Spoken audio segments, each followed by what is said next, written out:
सभी दर्शकों को नमस्कार। जय श्री कृष्णा, प्रणाम। मनुष्य के जीवन में धन का महत्व सर्वाधिक होता है।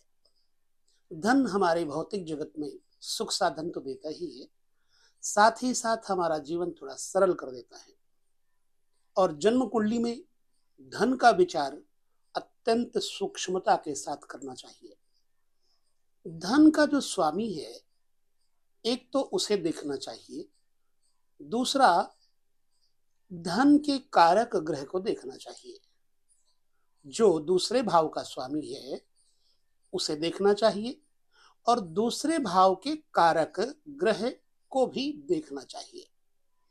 जब कारक ग्रह बृहस्पति अंतिम निर्णय देगा आपके धन और वैभव के बारे में, तो आपका जीवन थोड़ा सहज हो जाता है। यद्यपि आपका धनेश बहुत महत्वपूर्ण है। यदि धनेश पाप ग्रहों के साथ युति करता होगा कहीं पर, तो जातक को दो बातों से कठिनाई आएगी।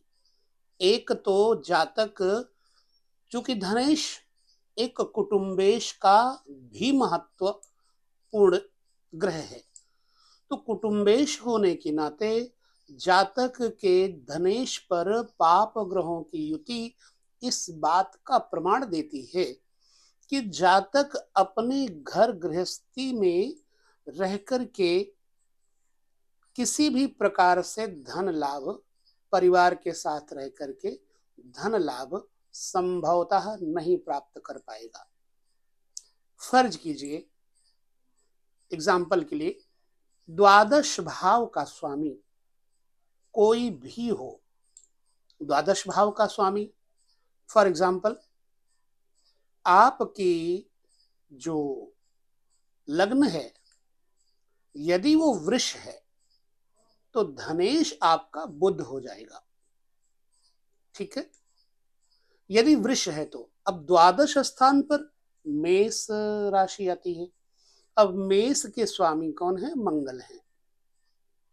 ऐसे में आपका धनेश बुध और द्वादशेश व्यय भाव का स्वामी मंगल, यदि दोनों एक जगह पर कहीं युति कर जाएं, तो ऐसे जातक को अपने घर में रह करके धन संपत्ति कमाने में अड़चने आएंगी।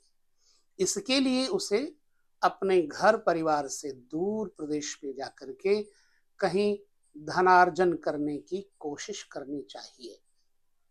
यह तो एक बात हो गई। चूंकि धनेश यहाँ पर जो मैंने वृष लग्न के बारे में चर्चा की है, अगर धनेश यहाँ पर बुध है तो मंगल द्वादशेश हो गया।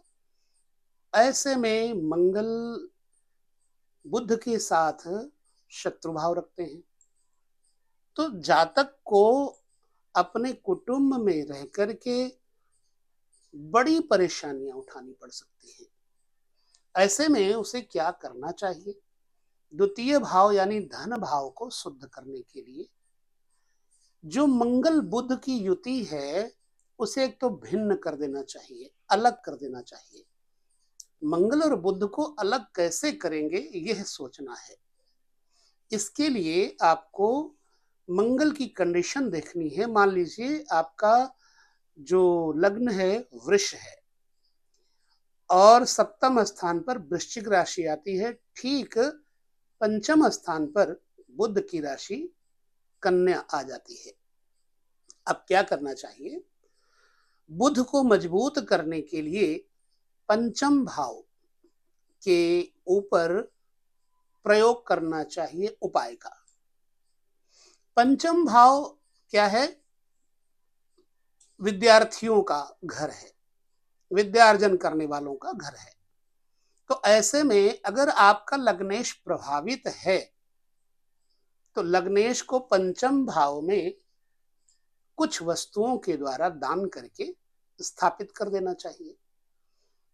किसी विद्यालय, विद्यार्थियों के लिए कुछ वस्तुएं बुद्ध से संबंधित, जैसे स्टेशनरी, कॉपी, पेंसिल इत्यादि, फल, हरे फल इत्यादि, वहां पर भेंट करना चाहिए बुधवार के दिन।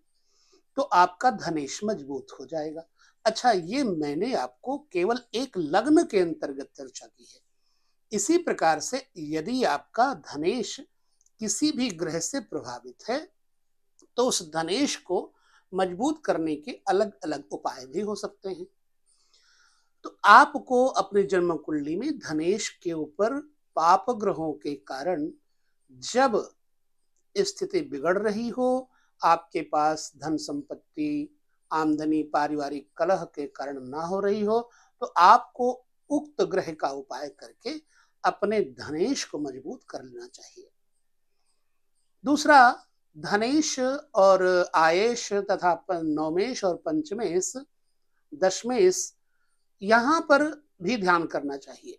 दसम भाव का कारक भी बृहस्पति है, एकादश भाव का कारक भी बृहस्पति है, धन भाव का कारक भी बृहस्पति है, 5 जगहों का कारक बृहस्पति है। ऐसे में जातक को बृहस्पति से संबंधित धन की प्राप्ति के लिए उपाय सर्वश्रेष्ठ से जो है ना सफलता प्रदायक होंगे।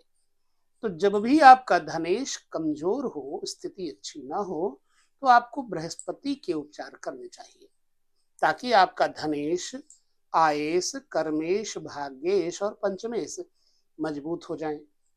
5 स्थानों का कारक पावरफुल देवगुरु बृहस्पति को पावर में जब आप ले आते हैं तो आपका धनेश चाहे जितना खराब हो तो धन की स्थिति आपकी मजबूत होने लग जाएगी। हालांकि अभी हम धनेश के ऊपर अन्य चर्चा आपके साथ करेंगे, लेकिन इस वीडियो में छोटा सा ये संक्षिप्त सा मैंने आपको प्रकरण दिया है। अगले वीडियो में आपको देखना है कि धनेश जो द्वितीय भाव का स्वामी है वो कहां पर विराजमान है, कहां पर बैठा है। उसके अनुसार भी आपके धन की स्थिति का पारदर्शी फलादेश प्राप्त हो सकता है।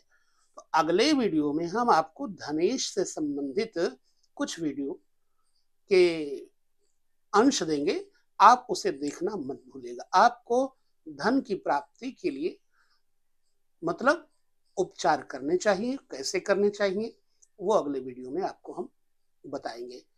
तो इस वीडियो में इतनी चर्चा धनेश को लेकर मैंने की एग्जाम्पल के लिए कि धनेश जब पापपूर्ण दृष्टि से या पाप ग्रहों की युति से कमजोर हो तो उसे कैसे मजबूत करें। मतलब जो पाप ग्रह है उसके दान के द्वारा और जो धनेश है उसके धारण के द्वारा आप अपने धन को, धनेश को, व्यापार को मजबूत कर सकते हैं। तो वीडियो में इतना ही सूक्ष्म प्रकरण था। अगले वीडियो में हम आपको धनेश का 12 घरों के अंतर्गत प्रतिफल लेकर चलेंगे। आप देखते रहिएगा हर वीडियो ध्यान से। नमस्कार, जय श्री कृष्ण, प्रणाम।